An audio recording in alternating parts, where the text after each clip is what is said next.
Hello everyone, this is Ram Bishnoi and you're watching geography गुरु। आज के इस एपिसोड में, इस वीडियो में हम क्या बात करेंगे? आज हम बात करने वाले हैं क्लास 10th पोल साइंस की और कंटिन्यू रखेंगे हमारी class 10th SST social science की मोस्ट इंपॉर्टेंट क्वेश्चंस की सीरीज को। ये हमारी क्लास 10th एसएसटी की 4th सीरीज रहेगी। देखिए, इससे पहले हम 3 सीरीज आपके साथ शेयर कर चुके हैं। सबसे पहले हम आपके लिए लेकर के आए थे लीडर्स बैच। लीडर्स बैच में क्या था कि आपके जो लेंथी चैप्टर्स थे उसको हमने कुछ छोटे छोटे पार्ट्स में डिवाइड कर दिया था और 10 to 15 मिनट्स की छोटी छोटी वीडियोज आपके साथ शेयर की थी। उसके बाद आप ही की रिक्वेस्ट के ऊपर हमने क्या किया था, दूसरी सीरीज लेकर के आए थे जिसको हमने नाम दिया था जीनियस बैच। उसमें हमने कंप्लीट चैप्टर को सिंगल वीडियो में कवर करने की कोशिश की थी, तो उन वीडियोज़ को भी आपने देख लिया होगा। उसके बाद हमारी 3rd सीरीज थी जो हमने रिसेंटली कवर की है। उस सीरीज में हमने chapter wise most important questions detail में आपके साथ डिस्कस किए थे, यानी कि विद सॉल्यूशन हम लेकर के आए थे। उसकी रिसेंटली हमने हिस्ट्री को कवर किया है, बाकी जो आपकी बुक्स है उनको भी हम कवर कर चुके हैं। उसमें हमारी हिंदी और इंग्लिश मीडियम में सेपरेट वीडियो हम लेकर के आए थे। ओके, अब ये जो हमारी 4th सीरीज है ये भी हमारी मोस्ट इंपॉर्टेंट क्वेश्चंस की सीरीज रहेगी, लेकिन ये हमारी भागम भाग सीरीज है। भागम भाग मतलब कि इसमें हम डिटेल में नहीं जाएंगे, डेप्थ में नहीं जाएंगे, हम सिर्फ छू करके आ जाएंगे कि भाई ये हमारे मोस्ट इंपॉर्टेंट क्वेश्चंस रहेंगे।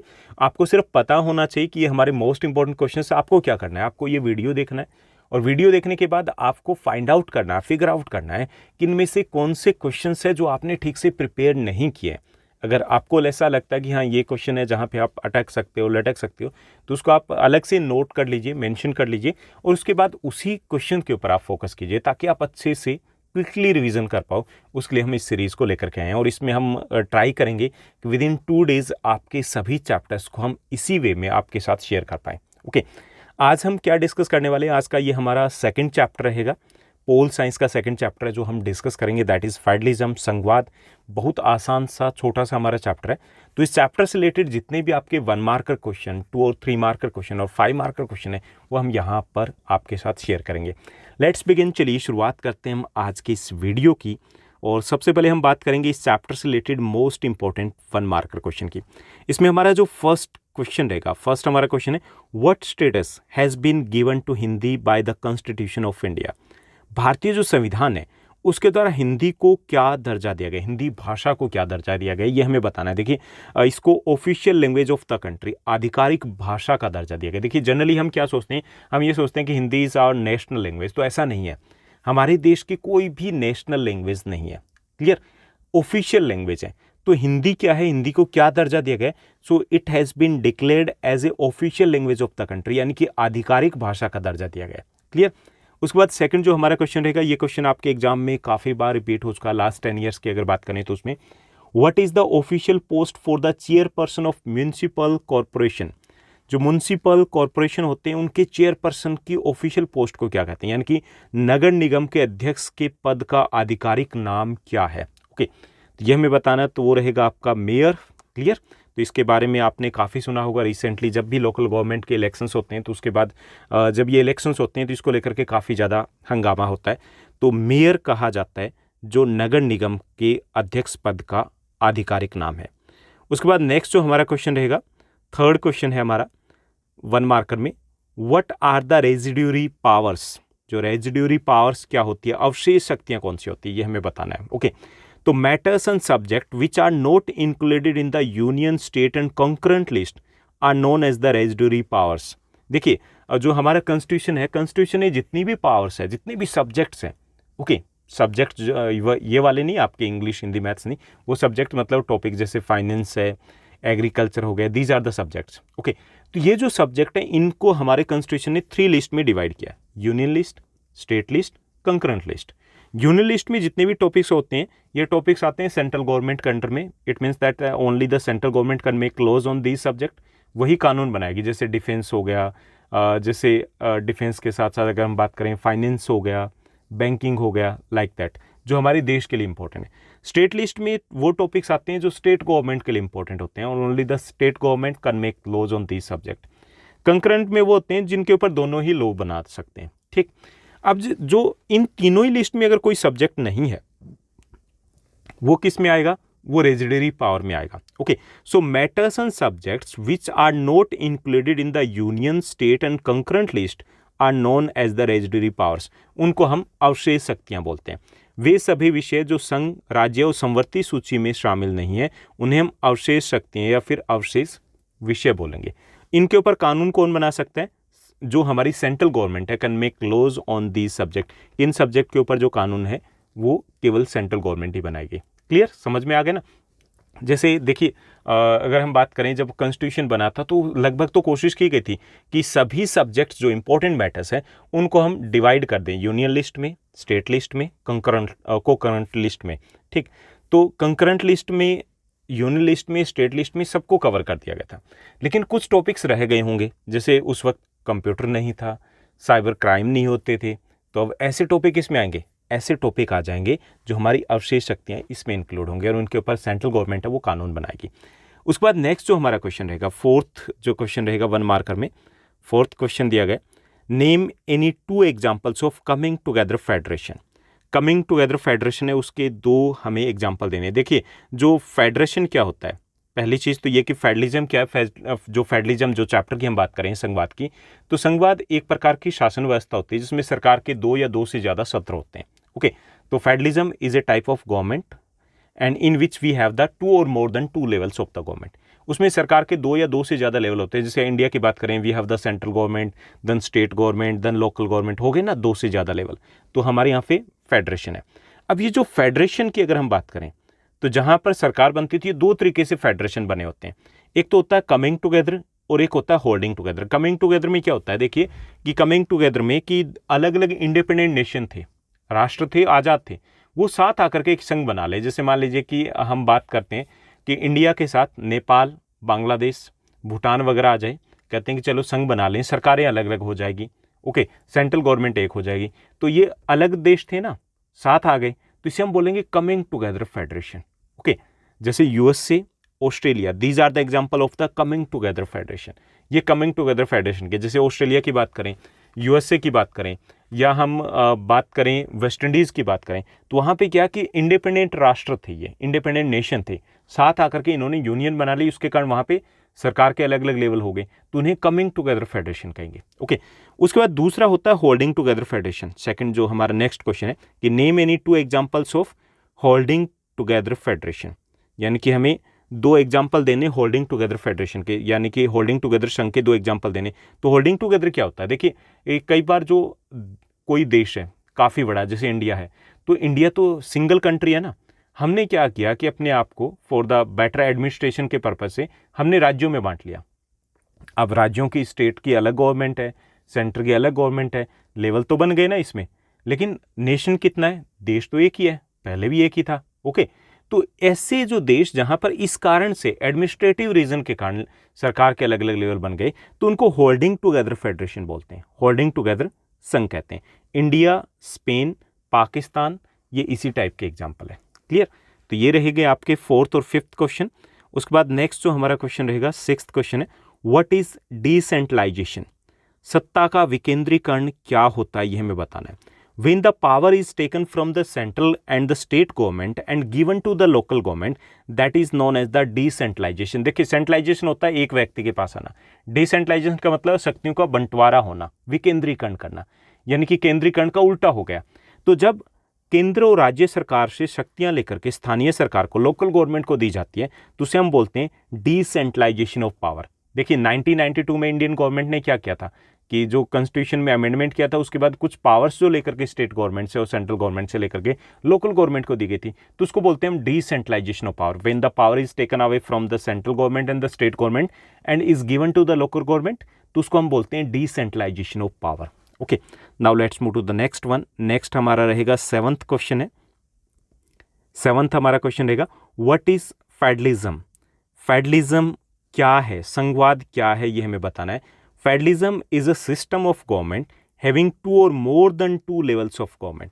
कि फेडरलिज्म क्या होता है, ये तो सबसे पहले बेसिक क्वेश्चन है हमारा कि federalism is a system of government in which we have the 2 और more than 2 levels of government. कि एक ऐसी शासन व्यवस्था जिसमें सरकार के 2 या 2 से अधिक सत्र होते हैं, तो उसको हम संघवाद बोलते हैं। जैसे इंडिया की बात करें तो हमने सेंट्रल गवर्नमेंट है, केंद्रीय सरकार है, फिर स्टेट गवर्नमेंट यानी राज्य सरकार है, फिर स्थानीय सरकार लोकल गवर्नमेंट है, तो हमारे यहाँ पे क्या है, संघवाद है। क्लियर। ऐसे अगर हम बात करें यूएसए की, तो वहाँ पे सेंट्रल गवर्नमेंट होती है, उसके बाद स्टेट की अपनी अपनी गवर्नमेंट होती है, तो वहाँ पे भी फेडरलिज्म यानी कि संघवाद है। क्लियर। तो ये आपको डेफिनेशन भी इंपॉर्टेंट रहेगी।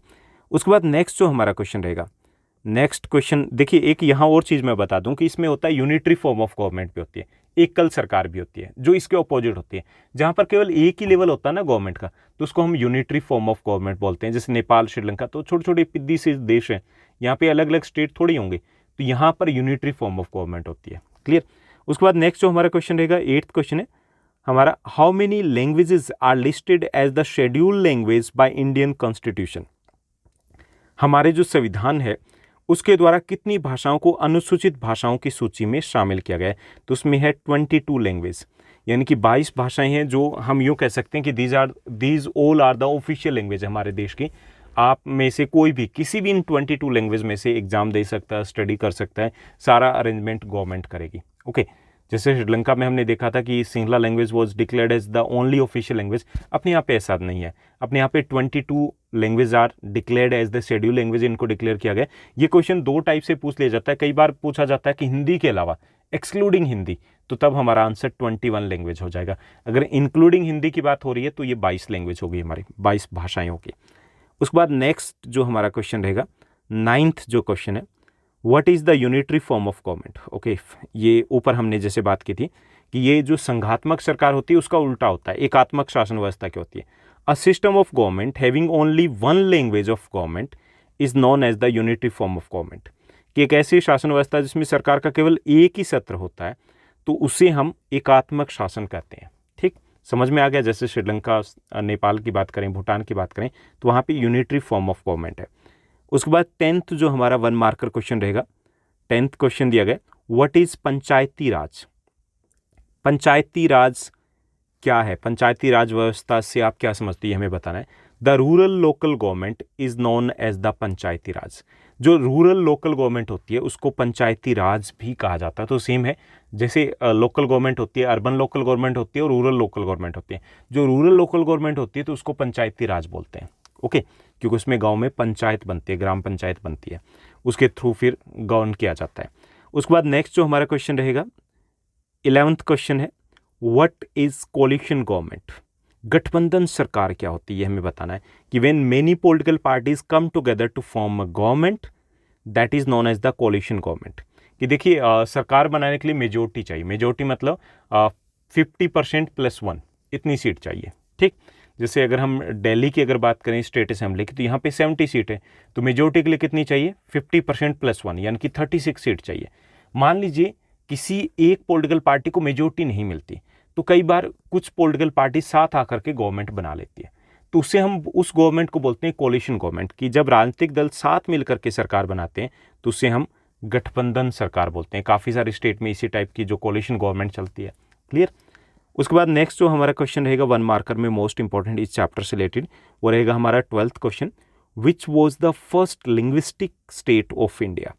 भारत का पहला भाषाई राज्य कौन सा था। देखिए आफ्टर द इंडिपेंडेंस जो हमने स्टेट क्रिएट किए थे, नए जो स्टेट क्रिएट किए थे, these were created on the basis of 2 scale थे हमारे, 2 पैमाने थे, 2 क्राइटेरिया जो हमारे थे। एक तो था लैंग्वेज के बेस पे और सेकंड जो हमने क्रिएट किए थे वो थे कल्चर के बेस पे। तो यहाँ पूछा गया कि पहला लिंग्विस्टिक स्टेट कौन सा था जो भाषा के आधार पे हमने बनाया था, that was the Andhra Pradesh. That was created in 1956 में पहला राज्य बना था, तो ये आंध्र प्रदेश था। क्लियर। तो ये रहेंगे इस चैप्टर के most important 1 marker question. Now let's do discuss the 2 and 3 marker question. Next segment की बात करेंगे हम कि कौन से क्वेश्चन है जो आपके 2 मार्कर और 3 मार्कर में इंपॉर्टेंट रहेंगे इस चैप्टर में से। तो देखिए ये ज़्यादा नहीं बनेंगे। यहाँ से एक तो क्वेश्चन आपका बन रहा है काफ़ी इंपॉर्टेंट कि critically analyse the centre state relation prior to the 1990 and after, कि 1990 से पहले और बाद में केंद्र राज्य संबंधों का विश्लेषण कीजिए। देखिए ये आपके चैप्टर के लास्ट में जब हम जाते हैं ना, तो वहाँ पे एक केस स्टडी दी गई है, वहाँ से एक वैल्यू बेस्ड क्वेश्चन बन रहा है। इसमें आप कैसे करोगे, देखिए इसमें आप 3 स्टेज की जैसे पहले बताओगे, स्टेज 1 पहला आप कर लोगे, फर्स्ट स्टेज पहला चरण, ठीक, उसके बाद सेकंड स्टेज, उसके बाद थर्ड स्टेज, ऐसे हेडिंग बना लोगे। फर्स्ट स्टेज में आप बताओगे कि बिफोर 1970 1970 से पहले पहला जो चरण होगा उसमें क्या था कि the central government and the state government relations were very good, बहुत अच्छे थे, because there were the same government in the centre and the state level, क्योंकि उस वक्त कांग्रेस थी, स्टेट में भी कांग्रेस थी, सेंटर में भी कांग्रेस थी, तो 1970 से पहले जो रिलेशन थे वो एक्सट्रीमली गुड थे, अच्छे थे। ठीक, उसके बाद सेकंड स्टेज बताओगे। Second stage means between 1970 to 1989 तक।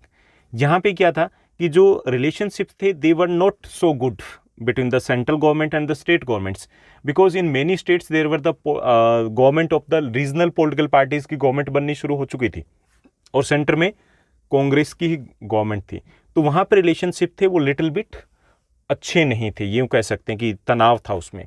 उसके बाद थर्ड बताओगे कि आफ्टर 1990 के बाद, 1990 के बाद का दौर, उसकी बात बताएंगे, तो इसमें हम बताएंगे कि again the relationships were very good, because now there was the कह सकते हैं period of the coalition government का पीरियड स्टार्ट हो गया था, that was the beginning of the coalition government की शुरुआत हो चुकी थी, और उसके कारण ये था कि सेंट्रल गवर्नमेंट की भी चल नहीं रही थी बिना उनके। ठीक, तो इस टाइप से 3 स्टेज में बांट करके आपको बताना, तो ये क्वेश्चन ईजिली आप लिख पाओगे। उसके बाद नेक्स्ट जो क्वेश्चन रहेगा, देखिए भागम भाग में हम करें, इसको ज़्यादा डिटेल में डिस्कस नहीं करें।